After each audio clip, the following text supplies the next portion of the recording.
قیادت کی سوچ، حالات کا جائزہ، اس کے حوالے سے غور و فکر کرنا. کوئی زبان مقدس نہیں ہے، نہ اردو نہ سندھی. مقدس زبان اگر ہے تو صرف عربی زبان ہے ہمارے لیے، اور وہ بھی اس لیے نہیں کہ عربوں کی زبان ہے، اس لیے کہ قرآن کی زبان ہے، حدیث کی زبان ہے، محمد رسول اللہ کی زبان ہے صلی اللہ علیہ وسلم. اور یہ سب کے لیے یہاں سندھ کے اندر کتابیں لکھی گئی.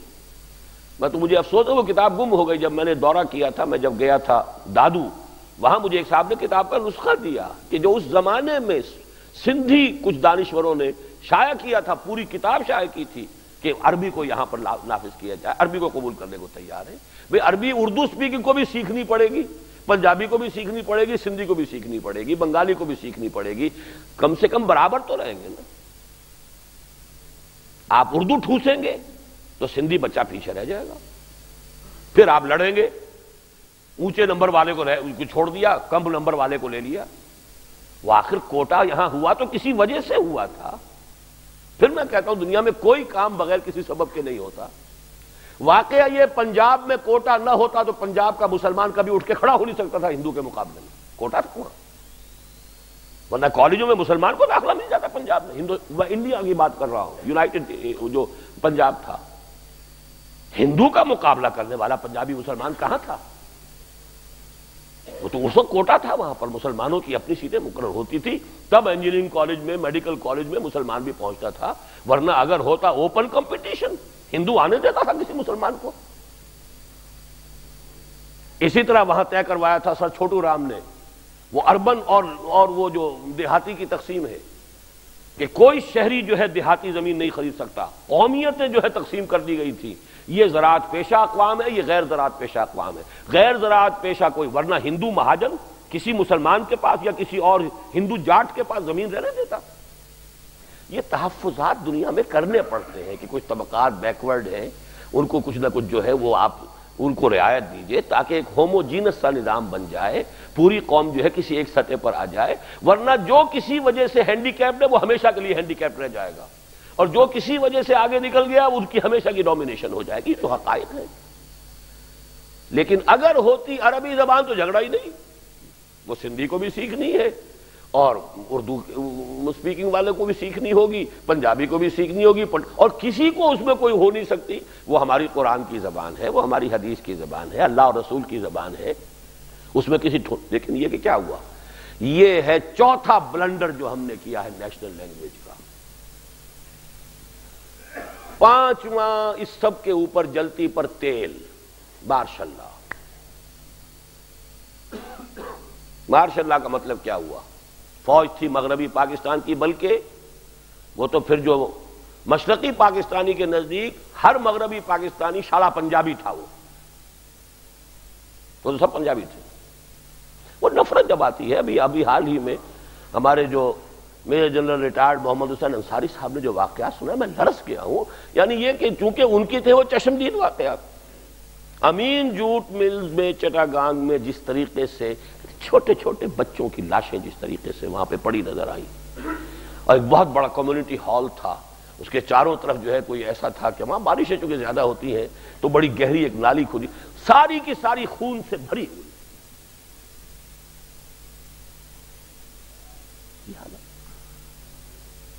اتنی وحشت اور بربریت. وہی لوگ تھے جو کہ ساتھ ساتھ رہ رہے تھے، دیوار بیچ کے، ان کے آپس میں اٹھنا بیٹھنا ہنسنا. لیکن جب یہ بخار قومیت کا چڑھتا ہے تو انسان درندہ بھیڑیے سے بڑھ کر ہو جاتا. لیکن اس کے اسباب تو آپ نے پیدا کیے نا خود.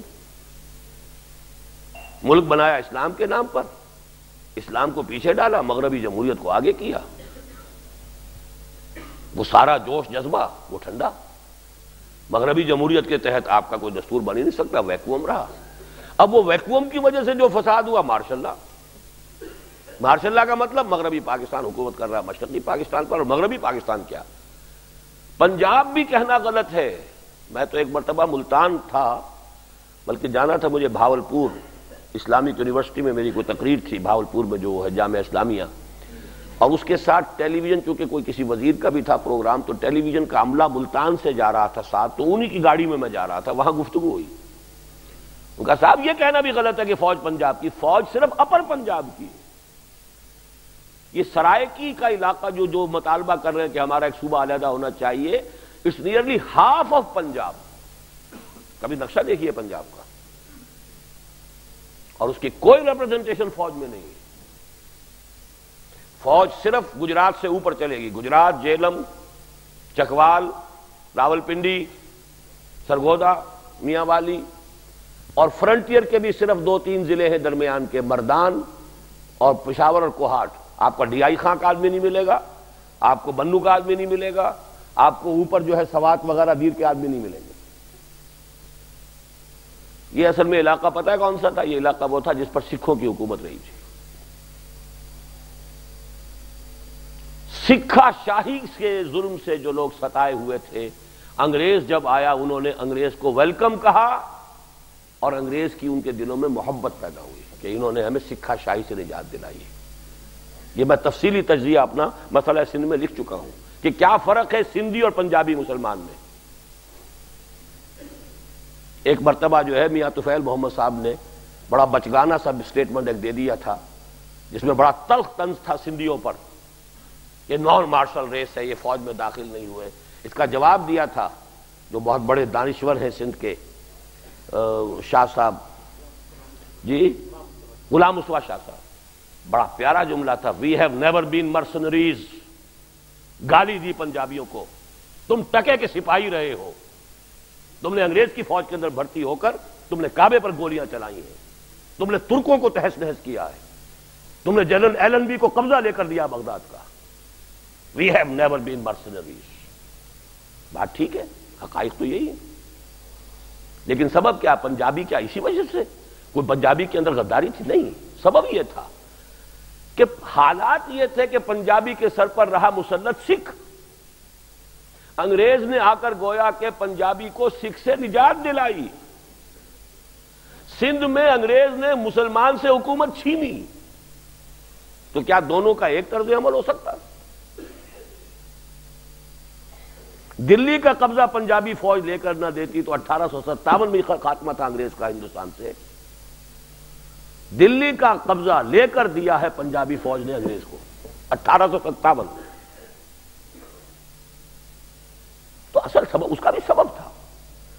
آخر کوئی نہ کوئی رد عمل ہوتا ہے حالات کا، واقعات کا. سکھوں کی حکومت کے مقابلے میں انگریز کی حکومت ایسا ہے جیسے جہنم میں سے نکال کے آدمی جنت میں آ جائے.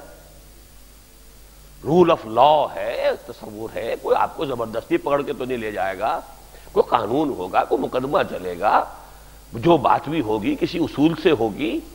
وہ سکھا شاہی کا تو مطلب ہی ہے کہ کوئی قانون نہیں، کوئی ضابطہ نہیں، جو خالصہ کے دل میں آ گئی بس وہی قانون ہے. تو اس وجہ سے ایک ذہنیت بنی ہے، ایک رد عمل ہوتا ہے ایک چیز کا. بہرحال یہ جو مارشل لا ہے اس کے تسلسل نے آخری دلیل، بہرحال وہ ایجنٹ تھے، ہندوستان کے ایجنٹ تھے، ہر ہندو ہندوستان کا ایجنٹ ہے، سیدھی سیدھی بات ہے. ان کی بھارت ماتا کے ٹکڑے ہم نے کرا کے پاکستان بنایا ہے. وہ تو کبھی ذہناً تسلیم نہیں کر سکتے، وہ تو ان کے دانشور آ کے بھی کہہ جاتے ہیں یہاں ہم نے پاکستان کو تسلیم کیا، دو قومی نظریے کو تسلیم نہیں کیا. اس کی کیا معنی ہے؟ غور کیا آپ نے؟ ان کے آ کر آپ کے لاہور میں کہہ کے جاتے ہیں ان کے دانشور، ان کے صحافی، ہم نے پاکستان کو تسلیم کیا، دو قومی نظریے کو تسلیم نہیں کیا. کیا مطلب ہے؟ دو قومی نظریے سے پاکستان وجود میں آیا، گویا کہ نہیں تسلیم کیا. آخری اب صورتحال کیا تھی؟ اگر ہمارے ہاں کوئی میچور سے کوئی ہوتی قیادت، وہ مسئلہ ہے جو اب کا مسئلہ ہے سب سے زیادہ نمایاں. سارے وہ فیکٹر جو میں نے گنوائے یہاں بھی موجود ہیں، لیکن آخری جس چیز کو شمار کر رہا ہوں، اگر ہمارے ہاں کوئی میچور پولیٹیکل لیڈرشپ ہوتی تو نظر آ گیا تھا بہت جلد کہ مشرقی مغربی پاکستان ساتھ نہیں چل سکتے. کسی خوش اسلوبی سے